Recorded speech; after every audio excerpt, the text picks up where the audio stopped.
these 900 schools, they looked at schools that were not green and schools that became green.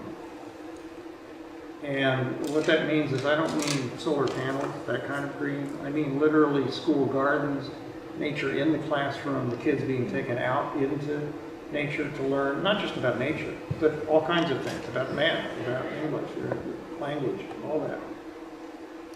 And they were stunned by the effect they saw on standardized test scores. This other study was done in Chicago, and that is a 10-year study. Fewer schools, 500 schools. But what they found there was that they not only compared schools that were green compared to schools that were not, they compared schools that had not been green and then became green. And their conclusion was that, I don't know if you've heard the phrase "no child left behind." That was the slogan of education reform under Bush. And it wasn't just him, there were Democrats and Republicans that were for this. They looked at the things that had been done to try to improve test scores during that period, and they compared it to just greening schools. They said greening schools was as good or better than any of the other things that had been tried up until that time. And what they said is, it's really cost effective.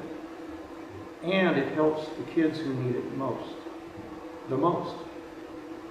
So, you know, in terms of investing in education, this is a great investment in education. It turns out that, you know, it's a lot cheaper to adopt the canyon or the woods next to the school as a classroom than it is to build a brick and mortar extension of the school.